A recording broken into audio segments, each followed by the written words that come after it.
Welcome back, everyone, to the Flyin Lion Podcast. We are here tonight recording on an up and down week for FC Cincinnati.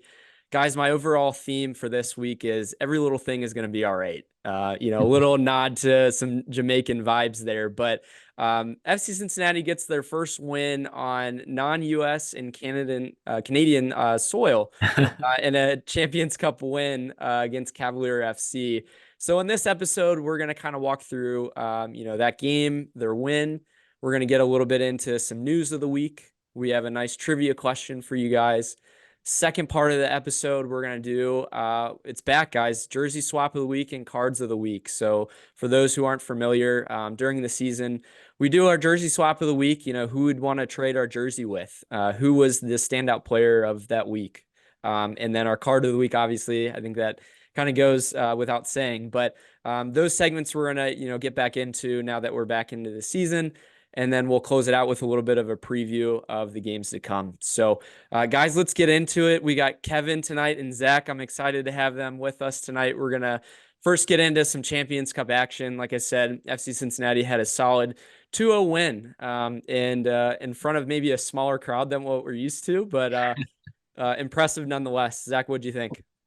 Very small crowd, let's be honest. I think you sold that a little short. But honestly, I overall, I guess I love the rotation.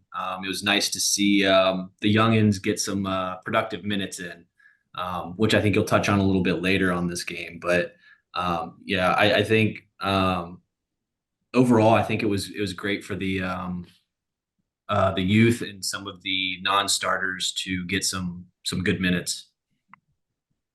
Yeah, I think it was great to see a lot of the production coming from, I guess, what we'd consider not our starters. Ideally, we would have had a little bit more production, a little bit more cohesion from the starting group. I think that's kind of a theme that we're going to talk about later, too. But overall, a good win. It was a fun game to watch. Just main thing is FC Soccer's back, and it was just so good to actually be able to watch a game again. Yeah, absolutely. I felt like a lot of people came together for this game, whether it's at, different bars or even, just at home. It was a Thursday night, but, at least I was happy to see, a lot of the normal starters. So the lineup, we had Santos, we had Baird, Acosta, Wobodo, Buka, Halsey, Murphy, Miazga, Robinson, Kubo, and Celentano. So what really stood out for me, obviously, we were looking for Bupenza, and it sounds like he had a visa issue. Guys, I don't know if this goes back to his issue with his home country and what was going on in the offseason. They might have said a visa issue, but, has that anything to do with the fact of him traveling outside of the country and not being able to possibly come back? I don't know. It's a very interesting situation. Obviously, sneak peek, Sunday, he doesn't make a starting appearance as well. So maybe was he going through a little bit of an injury at that point too? Who knows? But and then obviously Halsey getting a start is really cool. Champions Cup debut for him. And for FC Cincinnati, I think it's his only second start ever.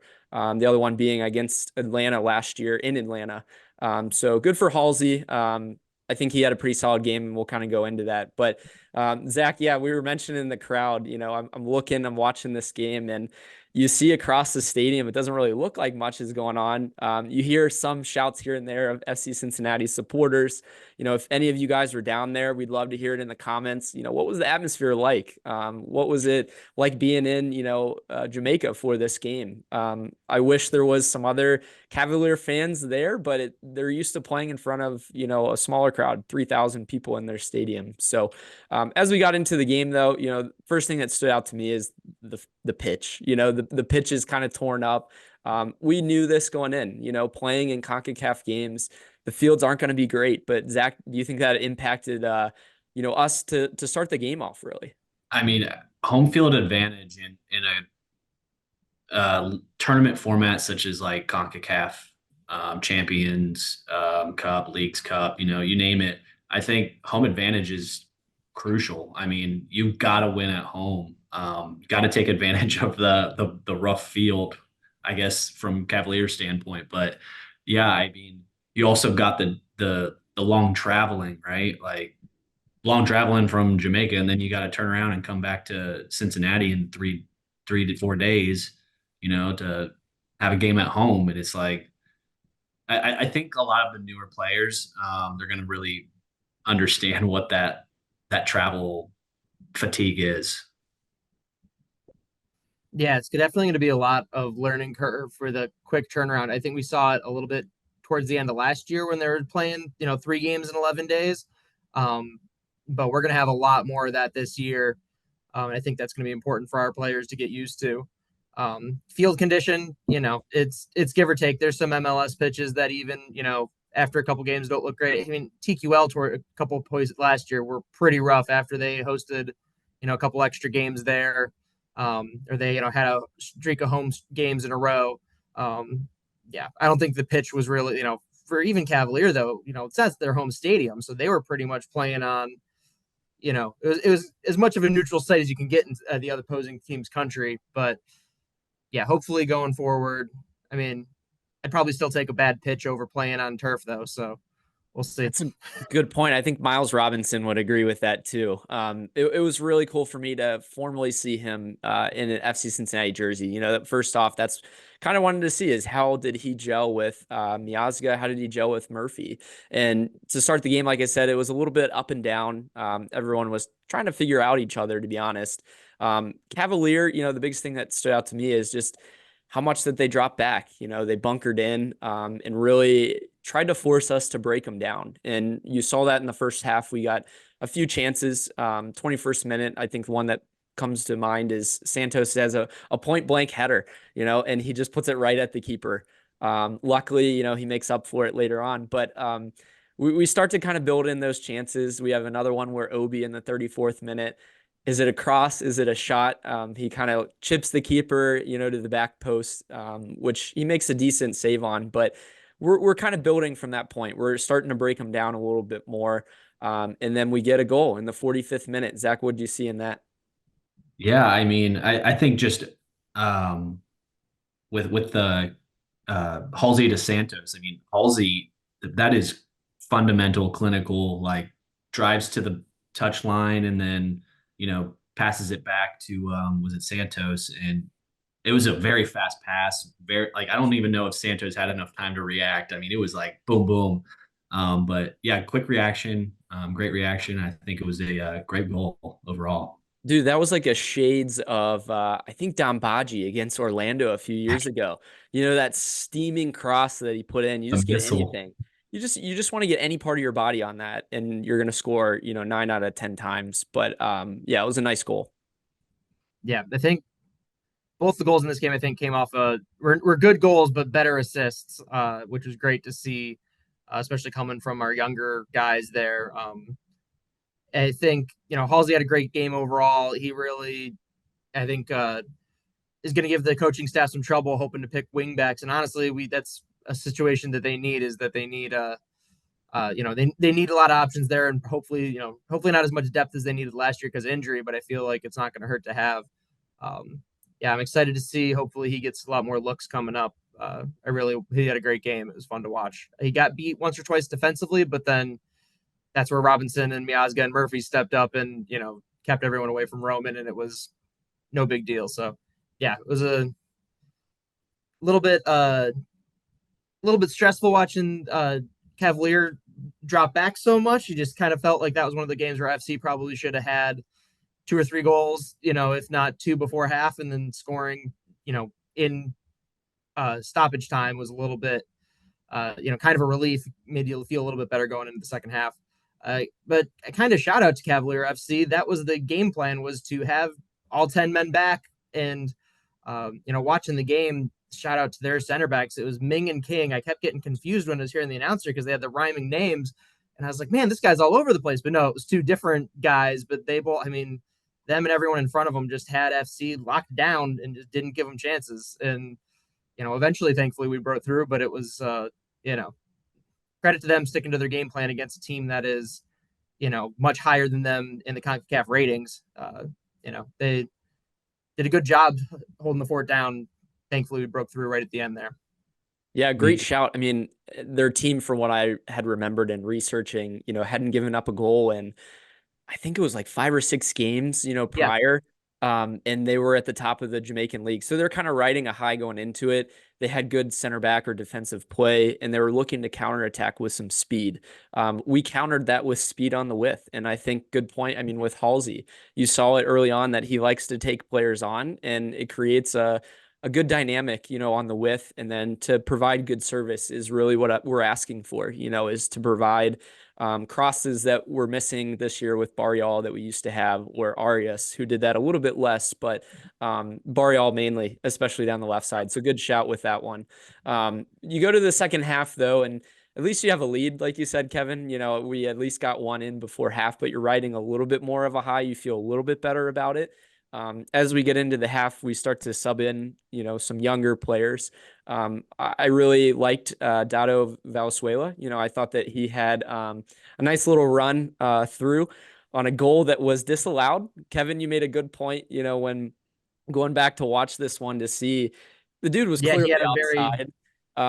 He had a very half-hearted VAR check to yeah. the official there, and kind of give it a little shrug. And I appreciate the gamesmanship, taking every chance it can get, but he was way off sides. It was, but fun to see him have that instinct, and hopefully pays dividends in the future. He's playing more minutes. I think that he's impressed early on. He's going to get his goal. That one may have been disallowed, but he's going to get it soon. But speaking of other guys that, got a goal, I'm really happy to see Pinto on the board again.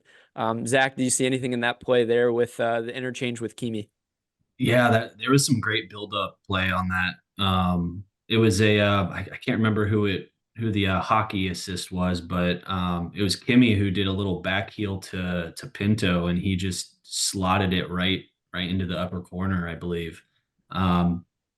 Pinto really always surprises me. I mean, you always see his hard work in the midfield, but he's able to finish as well, and that's what we really need in a I guess he played a number 8. I think he came in for Buca, didn't he?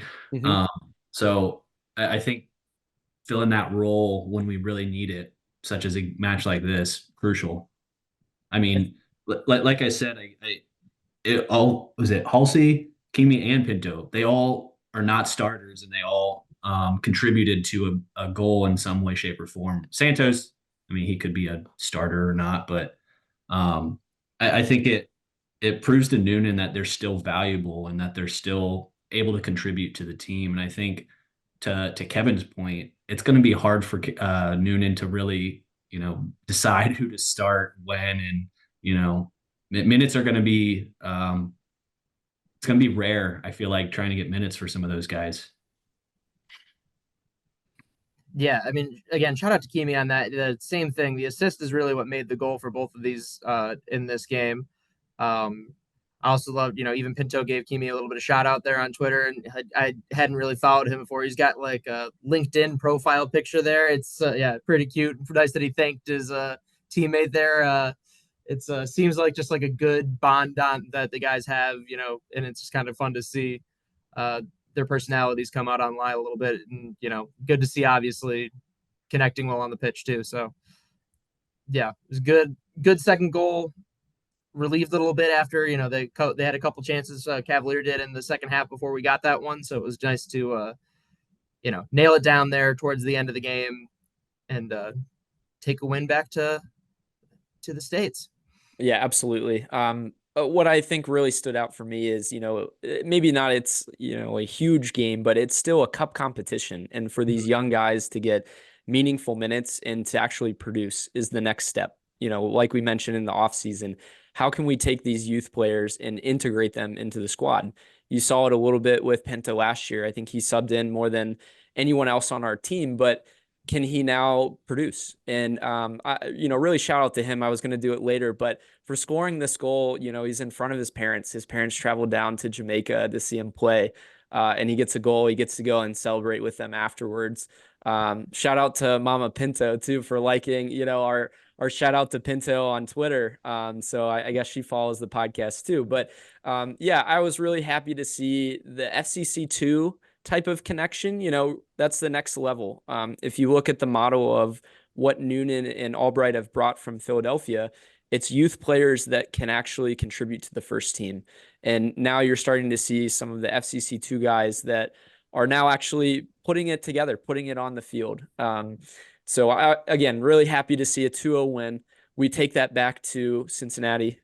So this coming Wednesday, we play a Cavalier FC again. For those, again, who aren't familiar, this is a home and away series, so best of 2 games. Again, we're up 2-0 on aggregate, so really the only way for Cavalier to come back is to get 2 road goals to tie. If we get 1 more goal at home, though, and they get 2, no matter the result of 1 game, the aggregate scoring overall is the differential. So we'll be back at home, likely with a little bit of a rotated lineup. Zach, any thoughts on what you think we're going to see on Wednesday? Yeah, I think we're going to see pretty much the same lineup we probably saw with Miazga. I think Miazga will probably be back, obviously. I think, what was it? The only one that might Bupenza. I mean, I guess that's a question mark because we don't know if he's going to be healthy. And then I think Halsey is going to get another start.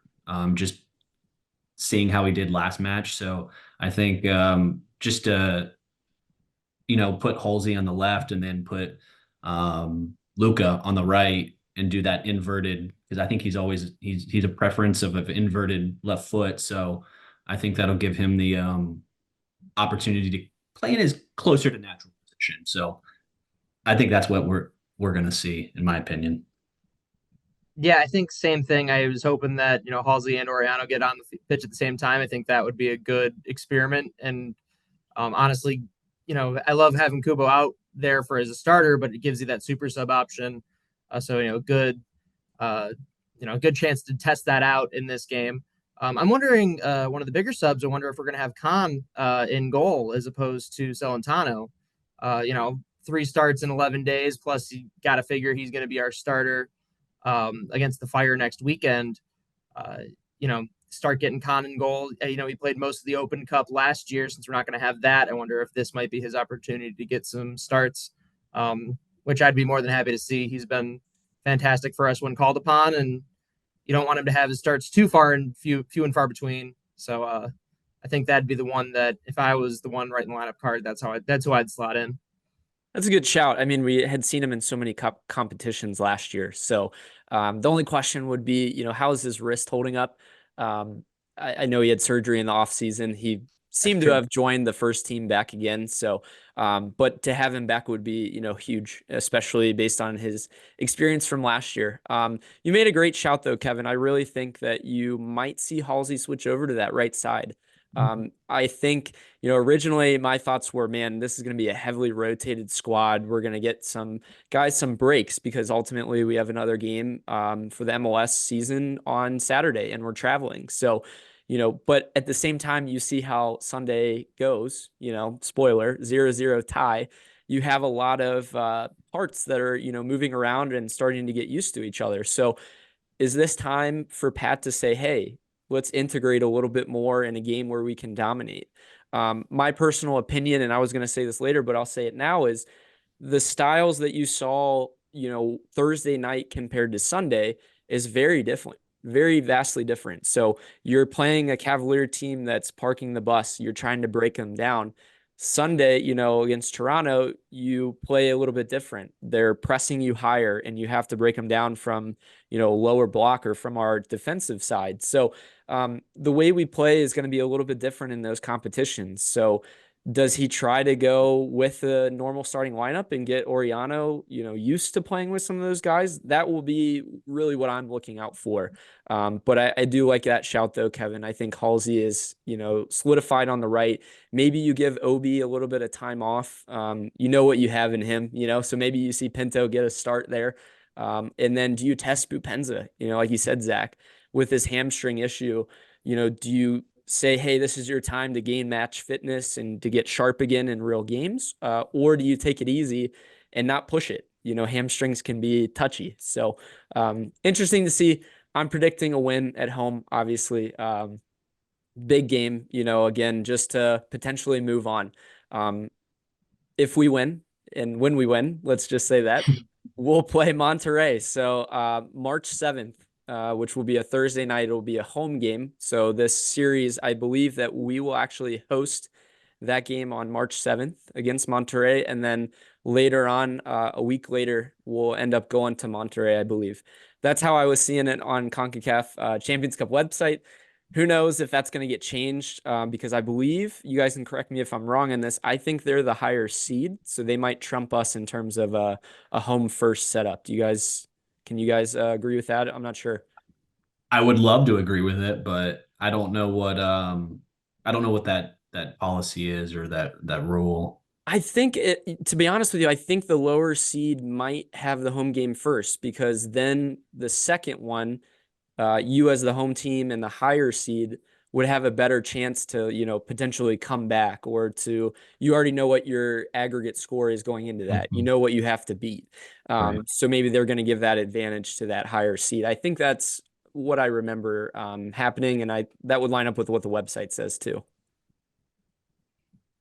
I'm just excited either, first game or second game for FC to play in that Monterey stadium. I mean, that's one of the most beautiful stadiums in the world if you get that shot of the mountains behind it. So between that and then seeing old BV back on the TQL pitch so fast, I mean, less than 3 months after leaving the club is just going to be, for manifesting when that happens. It's going to be just a wild atmosphere, I'm sure. And, oh, man, if he scores against us, that's going to be nuts. Part of me hopes it happens. Part of me hopes whoever's in our goal for us gets clean sheet. It's a little bit of mixed emotions. Yeah, dude, I don't know how I'll feel. Do we do a tifo for Vasquez, like thanking him for his time? I don't know. It's fascinating. A lot of storylines there. Question is he gonna celebrate if he scores? That's gonna I be think he won't. I don't think he will. But this is interesting. His child was born in Cincinnati, so that is just crazy. Does he do like a nod? Like he's gonna do the hands underneath, like rocking the baby. I feel like that would be an appropriate one. But quick shout out to him. I mean, he scored in his last game. I think he's got 5 total goals for them. He's on a tear. He's doing real well. So we're very proud of Vasquez and then some of our other guys that have now started some games too. But moving on to some other news of the week, we finally, guys, on Friday got confirmation of Luca Oriano, finally announced as FC Cincinnati player. It's a loan with an option to buy for $3 million. Honestly, a pretty good deal in my opinion. His team, Vasco da Gama in Brazil, had bought him for $4 million from Barrial's team, which was Velez in Argentina. So wild again to see Oriano slot right into Barrial's position in the exact game right after, Barrial announces that he's leaving. A lot of mixed emotions. Honestly, just happy to see the guy back, or officially announced, I should say. It'll be interesting to see his availability for Champions Cup, though, moving forward. What does his visa look like? What is his status to be able to travel to some of the other countries for it? He's going to be an integral part of this roster this year. So that's kind of what I'm looking out for. Yeah, it's interesting you said that. Now that I think back, I think I mentioned Luca playing on next week, but I don't even know if he was even mentioned in the roster. It's true. I guess, was it like 44 hours or something before the match, I believe. You have to like send the roster in. So I don't even know if he made that cut or not. Since obviously he wasn't announced or anything. So, I mean, it'd be interesting to see, but yeah, I think moving forward though, probably in the Monterey game, I think he's probably going to be able to be available. So it'll be good to see him, throughout the season. I mean, he's on loan for a year with an option to buy, like you said. So hopefully he pays out and plays well, so we can keep him more. Yeah, definitely excited about this announcement. I mean, it's kind of, trial is 2.0 of everyone kind of knew he was coming, but they had some stuff to figure out in the behind the scenes before they could actually confirm. I thought their announcement video, he's down in Florida with the team, obviously, and they had the character artist on the pier do his sketch for him. I thought that was, kind of a fun little announcement video. Yeah, I'm just excited to see what the guy brings to the team. I mean, you said is, taking Barrial's place, and he's got some big shoes to fill. It's looked decent in the time that he got. We can go into that on the second half here, but it's just going to take time, I think, for him to get gel with the teams coming in so late. And I think just in general, there's a team around him that needs to gel more. So hopefully he just can jump right in and everyone can figure it out here. But I think nothing but upside for the young guys. So hopefully it goes well. Absolutely. Loads of talent, and it was funny. You said he had big shoes to fill. I said, he's got big quads to fill too. Yeah. One thing I noticed, in seeing Oriano play, in person is, you see Barrial and he's got his shorts hiked up, and he kind of keeps his socks down low, but Oriano, does the high sock look where he goes all the way up past his knee and he kind of has longer, shorts there. So a little bit contrasting in what they look like on the field. But hopefully the product from both of them, is very similar. At least from what we saw Barrial last year, that would be hard to, live up to that position, but we'll see.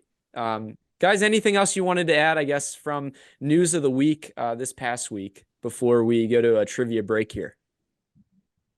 No, I think I'm good and covered. Yeah, me as well. I think, the one thing that we're going to look out for, I'll mention it here right now. We're going to get into a little bit here in a little bit too, but replacement refs, we finally had that in the MLS, match day 1. They honestly didn't look too bad. And we'll kind of go into that, like I said, here in a little bit, but there's still some talking going on between pro refs and MLS. So we'll see where that goes this week. But guys, let's get into a trivia question here. We talked about the short rest that FC Cincinnati has, but what is FCC's record in games 3 days apart from each other under Pat Noonan? So that's, a total of 2 years full now in 17 games total. Zach, I'll start with you.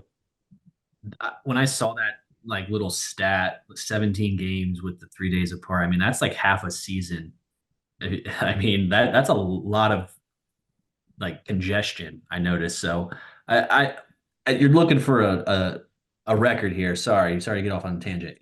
I'm saying a 10 win, 3 draw, 4 loss. Yeah, I was a little less courteous. I had only 8 wins, and then also 3 draw, and then the rest of them losses. All right, so stay tuned to the end of the episode. We'll give you the trivia answer. We're going to take a break here, and guys, we have a special break. We have a new sponsor for this season, so take a listen to our new sponsor here, and we'll be right back with you. Hey, FC Cincinnati fans, we are pumped to share our new sponsor, Peak Cocktails. I'm sipping on the passion fruit margarita, which is so spicy, and it makes me feel like I'm on the beach. Ooh, that sounds great. I'm drinking the Blood Orange Spritz, which has a great subtle ginger flavor coming from its scientifically formulated recipe to promote exercise recovery, enhance relaxation, and support a better night's sleep. Ryan, that's exactly why I love them. Their cocktails are designed to fit seamlessly into your health-conscious lifestyle, giving you the enjoyment of a delicious adult drink without the downsides of alcohol.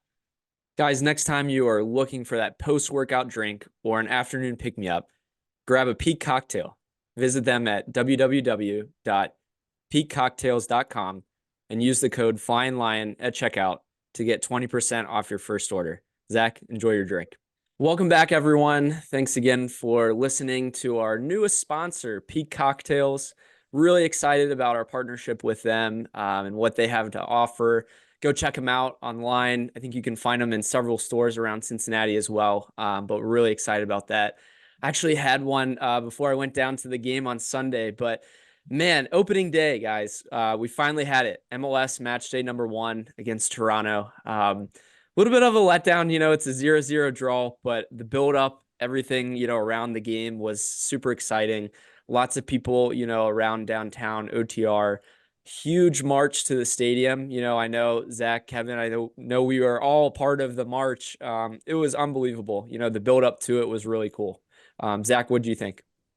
Oh man, I just love being back in the scene of things, right? Like being with the march, being at Washington Park, being with all of Cincinnati, all the fans. It's just it just gets your adrenaline going. It just gets you excited for the match, right?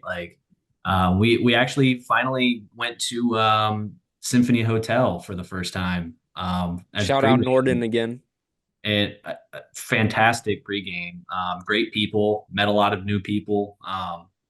Everybody's so friendly out there. So it really was a great start to the season, in my opinion. But I'm looking forward to talk the match because it wasn't fun to talk about it during the match. So We have so Kevin, many any other things besides the game to talk about because of how boring the game itself was. right? But Kevin, what do you think? Yeah, I thought great buildup. You could tell they really upped the firework display, and they had the smoke on the top of the stadium and everything. They went I wouldn't say all out, but pulled out quite a few stops for getting the stadium ready. I thought the march was fantastic. I thought the march had gone by because there were so many people coming from Washington Park, and then it was just people lining the route to watch and then join the march as it worked its way towards the stadium. It's just got that reputation that not only is it fun to be part of, it's just entertaining to watch. And it was just a great time. Great build up getting into the stadium. It felt a little empty on the concourse at first, but it filled up pretty quick. And I feel like everyone that was there was in their seat for the opening ceremony and the banner unveiling. It was good atmosphere walking into the game. Unfortunately, not as good walking out. Yeah, absolutely. I definitely kind of left feeling like it was almost a loss in a way because you expect to beat Toronto. I mean, they were a spoon winner last year, worst team in the league. So you have high expectations, but then you kind of have to think about the team, and who we had out there. And we'll get into that here in a minute. But, the first thing we kind of mentioned was the crowd. It was announced as a sellout, 25,513, but I don't know. There are some open seats. So obviously that's the attendance that, people had bought those tickets. There was a lot of people on the concourse that were standing and watching, especially around the Coors Light bar area as well. But, the atmosphere maybe a little bit lacking in the second half there. It was just kind of the play on the field that didn't really dictate the energy in the stadium, in my opinion. We talked about the TIFO a little bit, but for those who didn't see, it said in Spanish, Esta ciudad es tu familia. So the city is your family. I was a little bit disappointed at first. It was a heart-shaped tifo, and it laid out over the Bailey. A little bit disappointed at first that it wasn't on the rigging system, but Kevin, you found out, a little bit of insider knowledge on this, and it makes a lot more sense. Yeah. So talking with some people on Reddit earlier today, it sounds like they were trying to get it in the rigging, but because it was too windy, they were worried about it being pulled up to the top of the stadium. So fallback is over the top of the Bailey there, which honestly, I feel like that's what most or a lot of other stadiums do. And I don't think it wasn't bad. It is just kind of, if you got the rigging, use it. But obviously, if it's a danger, makes sense. Don't use it. Yeah, Yeah. just a comment on the TIFO. I mean, I love the messaging, but I mean, I wish the design was a little bit better, in my opinion. I think we're better than that. We've seen some pretty outstanding TIFOs in the past, as we discussed over the off season. But I think the TIFO. I mean, who loves it? Who doesn't love a TIFO? Let's be honest. We wish we had them every match. Yeah, I mean, again, I shouted them out the last podcast, but the FCC Forge, this collective group that comes together now for these TIFOs, maybe do we see more of them? That's really what I'm looking out for this year. Besides the TIFO, though, we saw a banner, first time in TQL Stadium or raising a banner. Again, over on the broadcast side, the suite side, we put it right below where the broadcast booth sits, honored the Supporters Shield from 2023. On the side, we had the little crowns, from Gary. But Kevin and I, we chatted about it, I think, during the unveiling. I kind of wish that there was a Shield actual logo next to it that commemorates that shows the trophy on it. So a little bit disappointed by that, but you can't be, upset about a banner, in your stadium, your first trophy. So overall, pretty cool to see. And the fact that it's going to be there, hopefully forever. Yeah, I mean the banner. I mean, you expected like an actual banner, not like a sticker on a wall, in my opinion. But I mean, it was cool that they paid a little homage to, like, the USL days with the little crowns up there. But yeah, overall, like you said, it's a banner.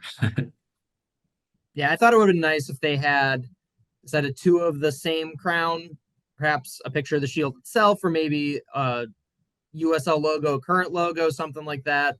But overall, it's still going to make me happy looking at it whenever it's there. It's I'm the going to first start. trophy. It's going to be a big part of this club's history. It's exciting to see it up there. Could have been a little bit fancier, but at the end of the day, it's the actual hardware that matters, not the banner. I'm going to ask you guys a question. Kevin, you alluded to the old logo, the USL logo, and the MLS logo. We won Supporter Shield for USL in 2018. Do we put that in TQL? Is that something that we display there or not? What do you guys think? I say that's a Hall of Fame thing. Maybe like kind of like the Reds, how they do theirs. I think once we build up that little section behind us, where the hotel's going to be, I think they're going to have something similar to that, and I think that'd be a good spot for it. Yeah, I think, this is your MLS stadium. Keep it with the MLS awards, but I do think it'd be, I think they need to pay a little bit more homage to the USL days, and I think that'd be a good way to do it, of almost like a little museum at some point with some of the history on the club would be cool. Absolutely. That was my thoughts too, is just it's your MLS stadium. So you want to honor that team, but you're starting fresh in this new stadium MLS team. So makes sense to just keep it the MLS. Getting into the game though, the lineup guys, really the biggest thing was Luca Oriano, being the left wing back for this game, dropping Halsey back down to the bench. And before the lineup comes out, though, we get word that Aaron Bupenza is out with a hamstring injury. So something that kind of makes you worried because hamstrings linger on a little bit. But it was really kind of limited, or I guess written as a minute restriction. So it wasn't necessarily that he wasn't going to play at all, but his minutes might be a little bit limited. I'm glad that they kind of got ahead of that. So we didn't see the lineup and we didn't see Bupenza, starting, and we're kind of freaking out. So at least gave some context to that. But the lineup was fairly strong, I'd say, but just a lot of new pieces overall. And you could see that as the game started. It didn't look cohesive by any means. And I think, Zach, were you going to touch in on that a little bit?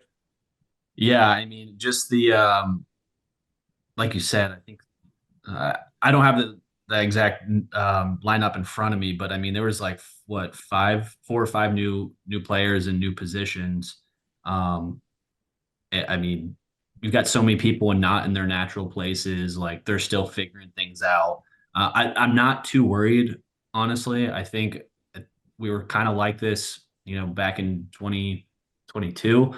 As people were trying to figure out, with Pat Noonan, I think with Luca and Kubo, both technically forwards, and they're playing wing backs. I mean, it's tough to get that gel and that cohesion when they need to drop, when do they not need to drop.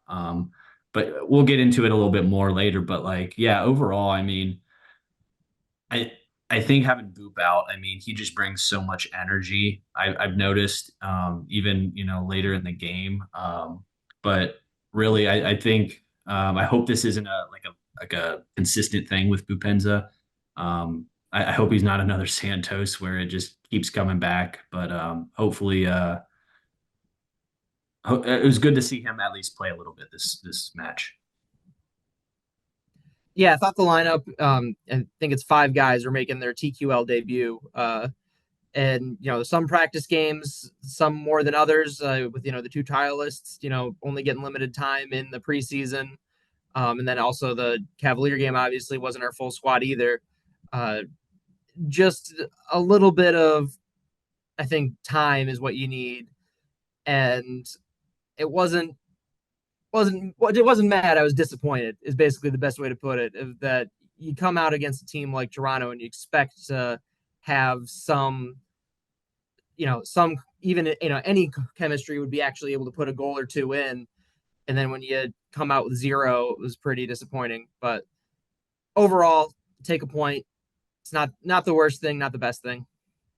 Yeah, and I think that's exactly it. It wasn't without chances. We end up having 17 shots, not many on target. I think we ended up having 7 and 2 for them. So the high chance, creation that we had last year, even the year before, it's going to take some time for that to build. It made me a little bit nervous though, guys. The 4th minute, you see a PK originally called, and you're thinking, man, these replacement refs are something else. Thankfully, they go to VAR, which, it was thankfully, for us, it prevented that opportunity early on in the game that could have changed, the momentum. But very interesting to see that, we talked about the new rules for this season. We didn't hear the ref, call this VAR decision over the loudspeakers, which I thought this year we were going to get. Kevin or Zach, I think you guys mentioned, but I think that's with the pro referees is what it seems like. I still think the time clock thing should show up. That's easy to do and to add to the stadiums, but maybe you don't have these refs that are ready to call those VAR decisions out. Just something that early on we got to see, and not in a good way, but thankfully, it goes for us, in our favor, and we kind of move on from there. The next big chance that I see is in the 14th minute. Corey Baird has I would say a half bicycle kick, but blindly, shoots it on goal. And man, Sean Johnson, he had a great save on that. Overall, that dude had a great game. I think he'll probably be one of the MLS keepers of the week. He's up for player of the week, I think, too. He had 7 saves on the day. So, again, we had some decent chances, but interesting, how the game kind of flows. And from there, you're thinking, okay, Baird, creates that. Are we going to keep building on that? And you just don't see the relentlessness that you did last year. It was slower. I think that was what Pat Noonan commented on after the game in his press conference. Slow build up. The game kind of played slower on the pitch. It was funny to me that he commented that, in his post-game comments that he felt like the field played slow, but I think it was just both teams were slow in general. Zach, what do you think, I guess, into the first half there? Yeah, I mean, I think everything was really at the beginning of the game, right? Like we didn't really have I think they were like feeding off that first home match, all the chanting and stuff. And then as they started later into the first half, I mean it kind of that's when it started to draw into a, pretty lackluster performance where we're not connecting passes, not quick passes. I mean, Toronto, sorry, I forgot who we were talking about. Toronto, they did the same thing Cavalier did. They're parking the bus. They're having all 10 guys, behind the ball, and it's tough, especially when you have a team that's really not shown any sort of attacking, right? It's the first game of the season, obviously, too. So you've got so much to learn and to gel, as a team. So I think really overall that first half, it was rough to watch. I think there was a lot of spectacular play, some great plays that we had. Like you said, I mean the Kipp Keller to Baird bicycle redirect, that would have been a beauty to see go in. I think that probably would have been goal of the week or whatever you want to call it.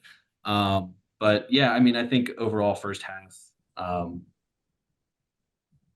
it is what it is, Yeah, I thought everything was more or less, everyone was just a step or two off the entire half, the entire game, really. Our best somewhat chances came off of corners, but honestly, we should have been getting more looks than that. We had throughout the game 8 corners and then 2 free kicks that were all, below the 18. So it's for all intents and purposes about 10 corners. And the Baird chance came off a corner, bounced around a little bit, and then he got the chance on it. And then our other really best shot on goal was Acosta swinging it out to Oriano, and he didn't get all of it. If he would have gotten a better foot on it, it might have had a little bit and a little bit better aim on it. He could have gotten around, but it was just right at Johnson, who again, had a great game. Kind of shades of Barreal on that play, picking him out at the top of the box from the outswinger. Hopefully, just with a little bit more chemistry, that relationship tends to will tend to get a little bit better, and we'll be able to get some production off of all of the set pieces. Having 10 chances and getting 2 shots on goal, and then there was the other free kick where Lucho went on goal and missed it wide right by pretty big margin. You just need better chances. When you're given chances like that, you need to take advantage of them more. Yeah, absolutely. I mean, again, chances that we have to capitalize on. I always say half chances that you score on in the MLS is how you win. But we didn't do that today, or I guess Sunday, and it ends up being 0-0. But as we go into the second half, the biggest thing that stood out to me is how much that Toronto was high pressing on us. Completely different than, again, what we saw on Thursday. So with a newer unit that's, now having to play a little bit different, you're not necessarily breaking guys down where they're dropped back as much, but they're now high pressing you. They're coming at you. So you're relying on knowing where each other is. And, if, Murphy has the ball, you need movement throughout the field or runs behind. And I'm going to touch on it in a little bit, but you see Miles Robinson, some shades of, nice play from him where he plays a through ball through, behind to Lucho or to Santos running through. So that's the way that you break a high press like that. They just didn't seem to consistently know how to do that. And for all we heard about Buka being this creative offensive guy, he kind of got out of the loop a little bit in the first half. He regained that a little bit more in the second. He was a little bit more lively. I felt like Obi played a great game, and I'll touch on that later too, but he was the key for us to kind of keep things together in some ways. We just have to build through these guys more. And I don't know if it comes because, you had Bupenza played so many preseason games and you're really building chemistry with him and Baird. You get Santos and Baird together and you didn't really have an outlet. You didn't really have guys that were holding the ball up and able to create those chances. So going forward, we need Bupenza in there for that, if that's what he's going to serve that role for the time being. But really, as we get into the second half, I would love to point on some things that stood out, but it really was just a boring half, guys. Like, I was like, this is a snooze fest. I felt like the Bailey was trying to keep everyone engaged, but we have a chance that I remember that Acosta comes down the wing and instead of crossing it, he tries to chip Sean Johnson on one of them. He tries to shoot it past Johnson and he saves it again. So those were really the big moments that I saw. Zach, did anything stand out from you? Yeah, I mean, those are the 2 notes that I got. I mean, I think is either at the tail end of the first half or in extra time, or it was the start, or like early second, where it was hilarious. Where Insigne had an amazing shot, and then Owuzo got in the way. It would have gone in. It totally would have. And he got he got in the way. It was either offside or handball, but I thought that was hilarious. That was a bright spot, just to, laugh at Toronto and that aspect on opening day game. But yeah, I would say both the Lucho chances, the 1v1 against Sean Johnson, tough angle, but really you got to make something out of it, either an assist or, slot it in. But Acosta, I think he needs to learn when to be cheeky and when not to be cheeky. I think he should have just, I think it was the 81st minute. So it was late game. You need to win a game. Just don't chip it. Just shoot it as hard as you can into the goal. Like, I think he had the opportunity to, but I think he just took the chip, But that goes for him in general. I feel like in the game, like he just looked a little bit off. He was throwing his hands up like in more moments than we had seen in the past. So there's going to be some growing pains, like we saw in 2021 where he was frustrated. He was trying to do a little bit too much and dribble through, so many players. And that created some, I would say, where do I want to go with this? Lack of cohesion with the group because they're like, oh, well, here he goes. He's going to go do his own thing. But Zach, to your point, play simple, just pass it around the keeper or pick your head up and look for that ball like he did so well last year. He just tried to, I think, do a little bit too much. Shout out to him. It was his 100th captain for FC Cincinnati, his 100th appearance as captain. So that was really cool to see. I just think he was trying to cap it off with a huge game and a big performance, but maybe didn't come through with that all the way. Yeah, you got to wonder if, between the 100th game, being the captain, coming off of an MVP season, home opener, just a lot of emotion, maybe that had him slightly off. I did think, honestly, his best chances, like you said, he was kind of got a little too fancy there and ended up just, not being able to beat Johnson those couple times. Actually came when he got moved up to striker, which I thought was interesting. I thought we had a lot more energy. He had a couple chances with Santos in the first half, but once Baird and Santos came off, that was Bupenza and Lucho as striker, and then they had Dotto taking Lucho's normal spot. And while I don't think that's going to be an every game thing, I didn't hate that look coming from the coaching staff. And I thought that, I think Bupenza in particular just brings so much energy when he's on the pitch. And you could tell they were just chomping at the bit to get a goal. And just unfortunately, the finish wasn't there for him. And honestly, the setup wasn't there for the finish really either for the most part. But I like the energy better once those changes were made. Hopefully when you get a full match with Lucho and Bupenza and Baird, the chemistry of preseason comes back and we start burying them. Yeah, I mean, for sure, when Lucho goes up to striker, you see Dado come in and he's creative. He's got more energy. But Lucho is looking for space. He likes to drift out wide and then, create from the width. That's a great shout. I really think that you don't want him there all the time, but in this particular game for him to create, that's kind of where they were going with that. I don't really think any of the subs really stood out other than Dado, to be honest with you. Pinto comes in, I think, late on.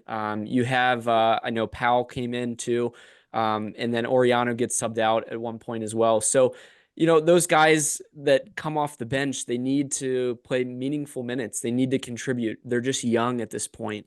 I wanted to real quickly shout out the fact that Marco Angulu was not even in the 18.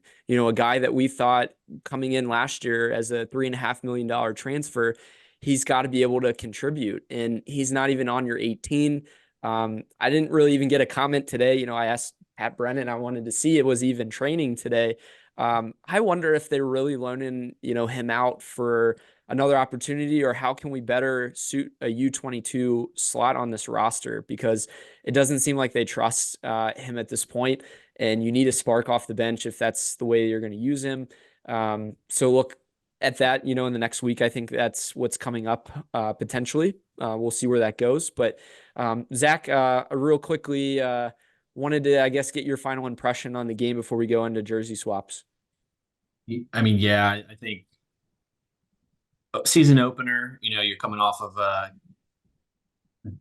international match, in Jamaica. I think really a 0-0 draw. I think that couldn't have been better, honestly. I mean, you obviously could have won, but I think at worst a 0-0 draw is pretty good. I think these are the kind of matches, that are going to matter later down the road. So the fact that we were able to pull out a draw, keep it clean sheet, I think was really good. Yeah, I thought it was interesting when, FC sends out their little review of the week. That's what they had listed on there, it was a clean sheet for Roman, which is great, boosted stats, but ultimately this might not have been a must win, like you said, at the end of the season, at least, but it should have been. It should have been a should win. And so just overall disappointing that they weren't able to bury one and take 3 points into the standings. But first game, 5 new players on the starting lineup. You'll take a point. It really, we went through this whole review of the game. We didn't say one thing about the defense. They played outstanding. On paper, Toronto has a decent squad. Insigne, they have Osorio in the midfield, Bernadeschi. They have a lot of guys. I felt like Bernadeschi was trying to exploit our width and really created in some moments, but ultimately we'll touch on it in our jersey swaps. Our defense played awesome. We just needed some goals to put us over the line, but you couldn't say anything bad about the defense for sure. And we're going to get into that here in a second.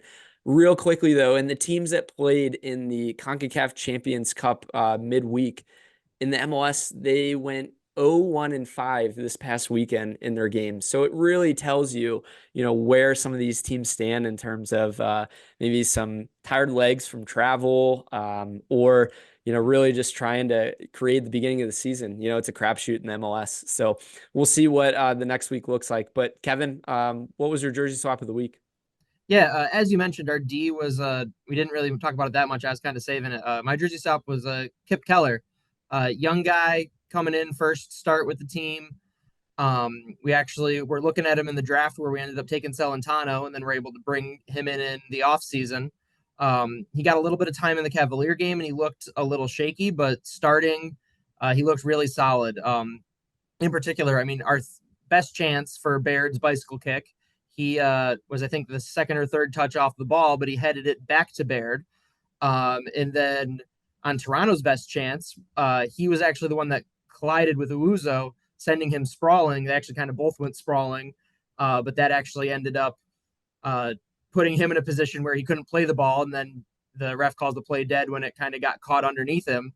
And then finally, Toronto's other best chance was Bernadeschi coming in off the side. Oriano was kind of playing high up, so he was past him, got past Buka, and then he shot it past Murphy, and Kipp Keller took it off the shoulder and sent it into the stands.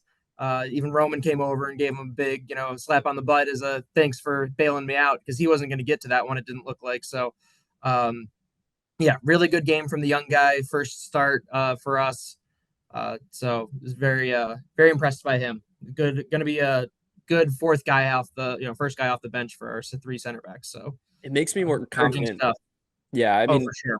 Just for, this year and the center backs and where we were last year to compare to it. I mean, if Kipp plays this way the rest of the year, we're in good shape. He Fantastic, led the team, led the game actually, led the game in clearances with 5. He had 2 interceptions, and he had 2 blocks as well. So just phenomenal play from him, playing with a new right wing back next to him as well. So he did well. So Zach, what about you? Who was your jersey swap of the week? Yeah, I actually, you're talking about Roman. He's actually my jersey swap this week. I mentioned to Ryan, like, I think it was like maybe 10 minutes into the match. He's just so much more comfortable on the ball this season, or at least what we've seen so far. The high press, he's very confident and composed. He's not feeling rushed, at least what I saw. So I think that was really his off-season thing to work on, right? Like, I think we all knew that he was not a very good distributor, on a high press or just distributing in general. So you saw him improve a lot from the offseason. So not only that, I mean, he had some fantastic saves. I mean, he had the Insigne free kick shot like early in the match where it was close to being in. He actually probably saved it behind him, outstretched. Great save. And really just, there was some a lot of low shots. So a lot of, I guess, bobbling of the ball, So I think he was able to hold on to the ball quite a bit. So I think he had an exceptional match considering a 0-0 draw and helping keeping that clean sheet. I think he played a big part in maybe commanding the defense too. What does he see from a keeper's standpoint? Where does he tell people in terms of defending? One thing that I feel like he can do a little bit better on is just spacing. Pat commented on in the press game, or I guess his after the game conference is, where can we exploit some of the defensive holes, or when we have the ball on our side and we're going forward, how can we play through the midfield? Maybe, can Celentano yell at them and say, hey, look through, or look for a, diagonal or whatever it is. Just being more communicative on the offensive side might be something to look forward to. But yeah, ultimately, great game. It's a clean sheet. You're happy about it. My jersey swap was going to be Miles Robinson, but I switched over to Obina Wobodo. So the guy had the most tackles for FC Cincinnati with 3. He had 2 interceptions and he had 8 recoveries. I know one that comes to mind that I think of, you guys probably remember it too. Bernadeschi's running down the middle and he just slides and gets his whole body around the ball. Doesn't foul him, doesn't pull his jersey back, but just is so quick and how he recovers. He's always the guy that's the last back, on the corners and free kicks. And I think, Zach, you commented, or I think maybe was it Kevin? I don't remember, but you guys said, well, how is it like for Obi to be tracking some of these guys down if he's the only one back there? But I said, I trust him over anyone, besides Mascara from last year. Obi is the ultimate recovery guy, and he really knows what he's doing, obviously in the midfield in that position. But how does he work with Buka this year? And early on, in this game, we saw that he did pretty well. Now moving forward, can he add a little bit more offensively? Potentially. I don't know. That's something to look forward to. But I thought Obi had a great game. Again, I wanted to shout out Pinto, though, for his goal against Cavalier. Looking for a big year for Malik Pinto. But on the opposite side, Kevin, what was your card of the week? Yeah, so mine, this is going to be a little niche here and more one that our male fans will probably appreciate. But for the game, you walk in, and above every single urinal, there is a little TV with a little rack for your drink. Talk with guys around you. Everyone was real happy about it, thinking this is going to be great. Went during the end of the second half or the end of the first half, and they're not playing the game on the TVs. It's just straight up advertisement. The shelf still worked for your drink, but it just was very disappointing that you get this. You think you're going to maybe alleviate some of the lines and stuff if people can go during the match. Because honestly, that's the biggest problem with TQL is that you end up missing a good couple minutes of one of the halves. If you're going to go to the bathroom, you can't really go during the halftime. And if you do, you're going to be standing in line until 3 or 4 minutes into the second half. So it looked like they had something that might have fixed the problem, and instead it's just advertisements blasted in your face. It's a little disappointing. They did have the radio playing in the bathrooms, which was a slight improvement. But it just was kind of a letdown when you get in there. You think that, oh, this is going to be great. We'll be able to watch, and then it's just advertisements. Yeah, I think I got you guys hyped on that too. When I first went, I was like, guys, you gotta come check this out. Like it was actually an exciting thing to see, like, oh man, they're actually taking what's it called? Referrals or whatever. Yeah. The survey, right? Like they're actually looking at it, but Yeah, I will say there was the one spot in the bathroom. I think it's behind like section like 2 or like 120, 220, where there is a spot where there should have been a urinal the entire time, and they did put one in there. So they did listen to that improvement. But again, just something like that where you think it's going to be great, and literally talking about it with guys in line waiting to use the restroom, and then it just ends up being advertisement. It was super disappointing.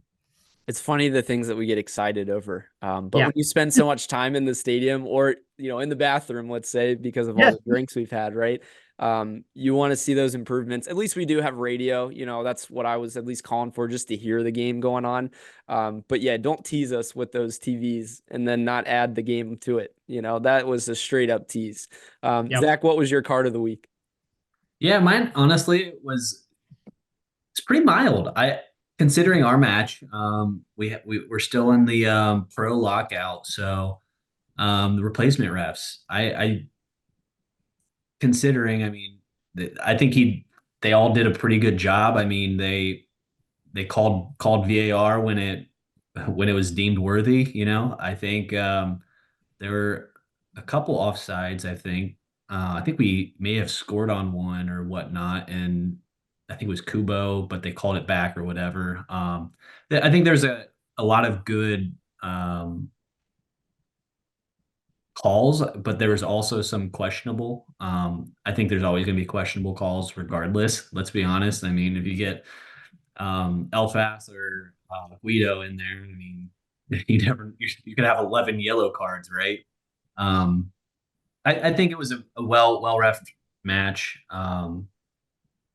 Considering, I think we're going to touch on it shortly, but Philly actually had two goals called back because of VAR, so they could have won 4-2 against Chicago, but they unfortunately VAR stepped in, which I think it should. I think they need to call VAR more than they probably do, but yeah, I think overall, I think the replacement refs were good this game. We'll see about the remaining. Yeah, I was gonna say it's got to be a soft yellow if you're gonna call that a card. Because honestly, for these guys to step in and do what they did, props to them. I was watching the Inter Miami LA Galaxy game last night, and the LA Galaxy guy that gets his second yellow on a phantom foul on Busquets, it's like, come on, that the guy didn't even touch him, So Oh, really? there's going to be some growing pains with that, but ultimately, if these guys keep it up, do they steal Pro's spot? I don't know. It'll be interesting to see. But for my card of the week, I'm going to give a yellow card to these jerseys, guys. I brought my cards; they're back. Yellow card to the FC Cincinnati jerseys, white jersey with orange lettering. You can't read it. It's hard to read again. Maybe up closer, or I'm not sure. We didn't really watch the game. Obviously, we were at the game. We weren't watching it on TV, but I would have called for, the blue lettering or the blue numbers personally, just to see it better. But it's so hard, like last year, with the orange and then the silver. It's just make it contrast a little bit more. I don't know. Do you guys think that, or what were your Bad thoughts? design choices. Definitely bad design choices, in my opinion. I thought it looked good up close. So there was a guy in front of me in the March that had an Acosta one, and I thought it looked really cool. And then I saw a couple in the team store, um, and it looks good up close. But then, yeah, like you said, when it's on the pitch, you can't see it at all. I was confusing Buka and Baird the entire game because I couldn't read a number on the back of the jersey.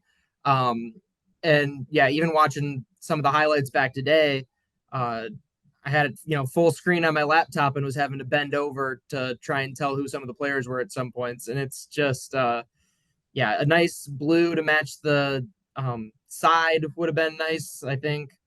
Um, you know, it's one, yeah, it looks good close, but you're not usually seeing the jerseys up close. It's, you need them for actually being able to tell what player is which. So could be Yeah. better. Yeah. And that's why I put it as a yellow, because ultimately, like, jerseys look sick. I'm not gonna lie. Like on the field, like I love the white or the cream or whatever you want to call it, the off-white. Those warm-up jackets, Zach, I think you're just about Yes, to comment on it. I The was. warm-up jackets are clean, Yeah. very, very nice. To see them walk out in the all white or the all cream. We're not going to see that again this year. Again, this is our away kit, but this game, at least they're advertising it. So I don't know if we're going to see that again at TQL at least, but man, I thought the white overall, the look was cool.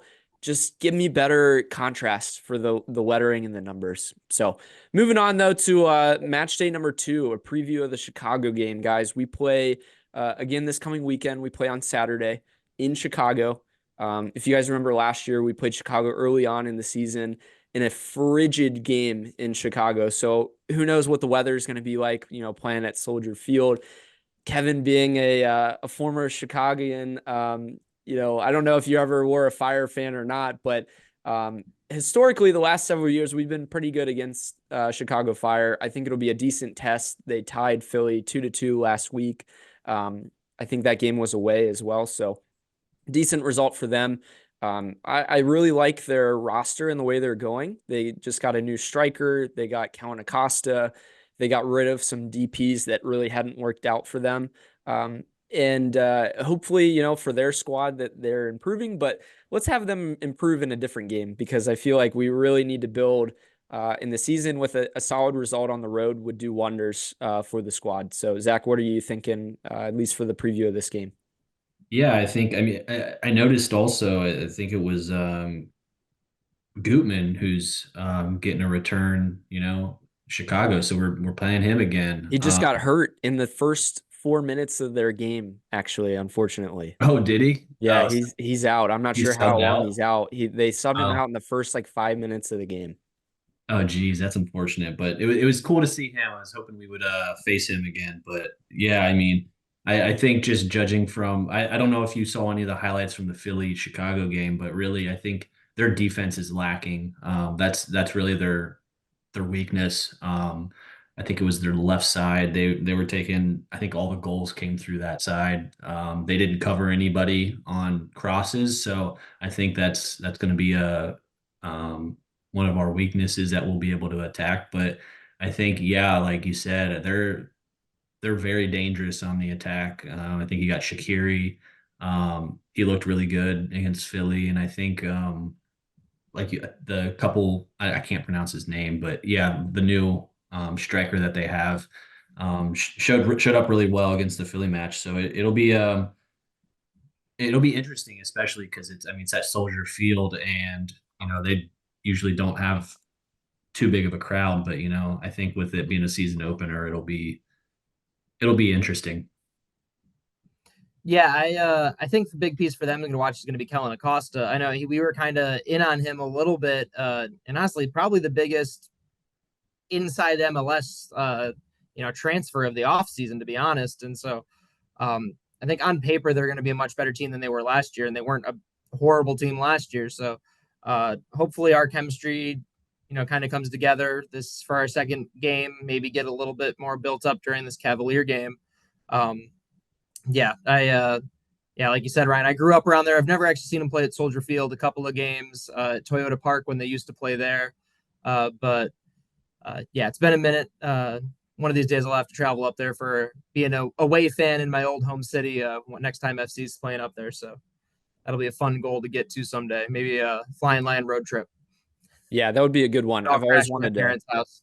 Yeah, absolutely. I mean, it's not too far away. And I think Chicago's been just so bad for so many years recently that in some ways it's nice to have a decent team, something to look forward to when you play them.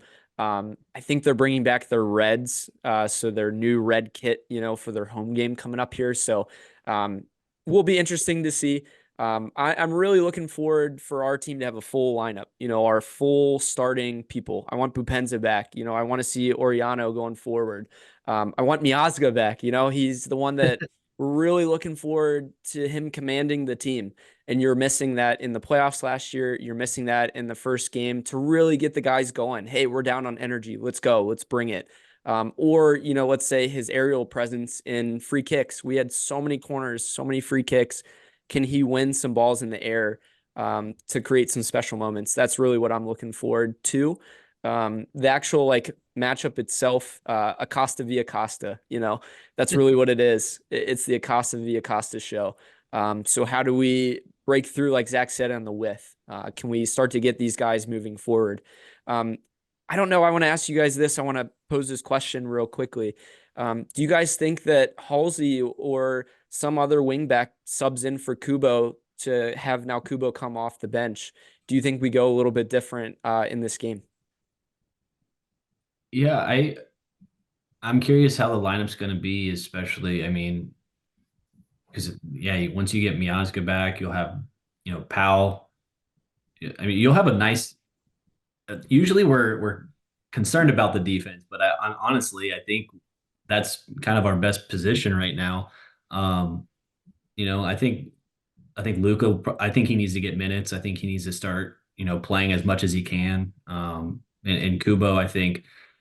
I prefer him as a super sub. I'm gonna be honest. I think he's much better. I think he can bring that energy, kind of like a Pinto.